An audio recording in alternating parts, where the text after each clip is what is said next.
one of the advantages of being a sponsored athlete with 17 Hours is they care about their athletes. He's actually just starting to put an elite age group team together.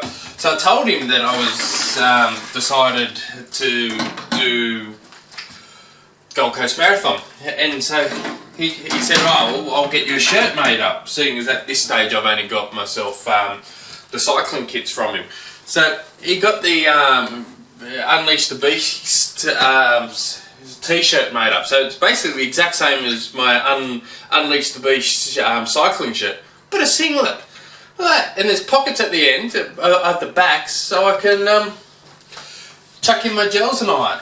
I'm pumped, raring to go. I'm not only looking forward to going up to the Gold Coast and getting away from this bloody brutal winter outside, but I'm also looking forward to just relaxing, having a run, getting some training up, and just enjoy myself. It's going to be fun. And they're going to do, Wayne and his wife's going to be doing the Gold Coast Marathon as well, so yeah, I'm going to catch up with them. It's going to be good.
Marathon's all done and dusted. Didn't go quite according to plan. I thought I'd just start the day, I thought I'd just run with the group, the 3:30 paces, and I thought, how hard is this going to be? I just got to stick with them and I'll finish the marathon within 3 hours 30 minutes without looking at my Garmin. Nice. But I stayed with them for about 20 k's, and then I started getting some nasty blisters on my toes and on my feet, which kind of slowed me up a little. And then I lost a few minutes to them, and then in the last 10 kilometres I got this nasty pain in the back of my left knee, and it really slowed me up, and that last 10 k's turned into a bit of a death march. I did that the straight-legged shuffle, but finished it all right. Great event. So they've got to have a big thank you to the Gold Coast Marathon organisers for giving me free entry into the race. Magnificent race. I'll hopefully get up there again next year to do it.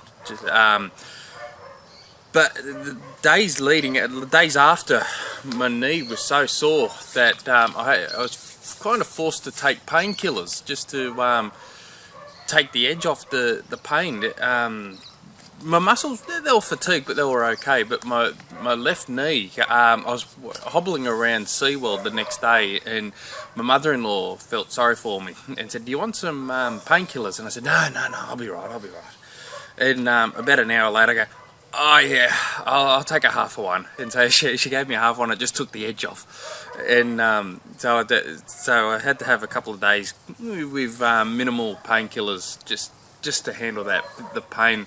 I'm not thinking it's much. I just think it's purely because I got the blisters, so I'll probably, without really thinking too much of it, change my run style, and that's caused the problem into my left knee, because most of the blisters came into my right foot. It is most likely come from me not running on the road too much, because I've had some pretty nasty shin pains lately. I've done a lot, nearly all my runs have been in bush trails, so I haven't had that constant beating on the road surface, so I'm not looking too far into it. So I'm going to take a week off, or take another 8 more days off training, so while I splash around up at the Gold Coast, and then see what it's like. So things have gone a little south to my plans. Unfortunately, I went into the Gold Coast Marathon with really nasty shins, but I've had nasty shins for last few years, so I didn't pay too much attention to them, but I have been doing a lot of running in the bushland. But I went for my first run since the Gold Coast Marathon yesterday, and I ran in snow, so it was strange. All the mighty have fallen. I was saying that, a week ago I was running the Gold Coast Marathon, now I'm running in snow. So, but I went to see, I had just nasty pains in the first run back, very crazy pains, and so I went to see Bruno, my physiotherapist, who, some people may not know this, but the guy can walk on water, he's that good. He thinks I've got a stress fracture. He's convinced I've got a stress fracture in my shin. So that's stopped my running at this stage. So that I'm going to have to pull out of the Ross Marathon, because I'm just not going to be ready for it. So it's going to allow me some time to hopefully focus on cycling. But it's the winter here at the moment, every day is -4 degrees, and it's a real struggle to get motivated to go out, because let's face it, there is no fun going out for 4, 5, 6 hours on a bike when it's -4 degrees.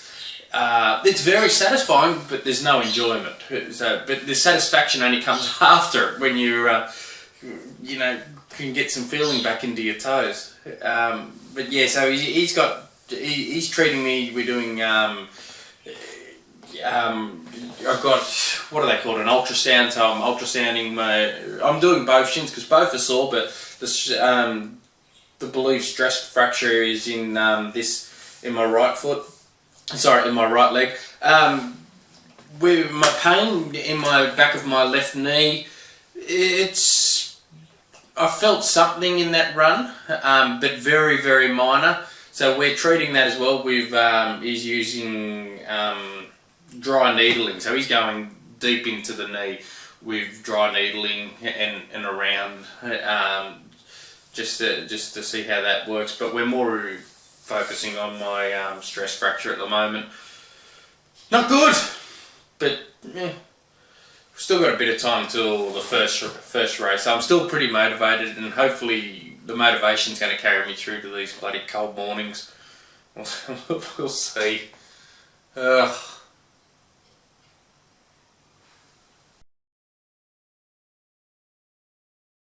Because I'm struggling with my weight at the moment, I remembered this story. Now I don't know how true it is, but it's a great story where Brett Sutton had an athlete that was struggling with her weights, and what he did is brought her a postcard, and on the postcard had like a background of the Swiss mountains or something like this it was, and it had a series of cows roaming the paddock eating, and he said, "See this postcard? That's you. You represent all these cows.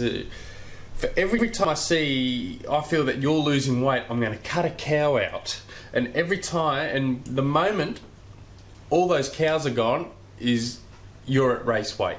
And so hearing that story has always stuck with me, and because I'm struggling with the race weight, getting down to race weight, I've done something similar. I've jumped on the internet. I've got a sheet of paper with 5 cows on it, one representing each kilo I need to lose, with the number 5.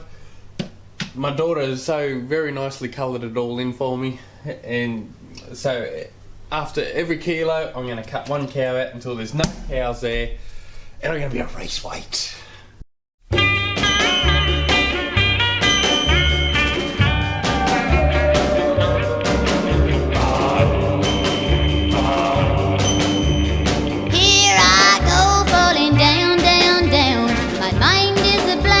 My head is spinning around and around as I go deep into the funnel of love.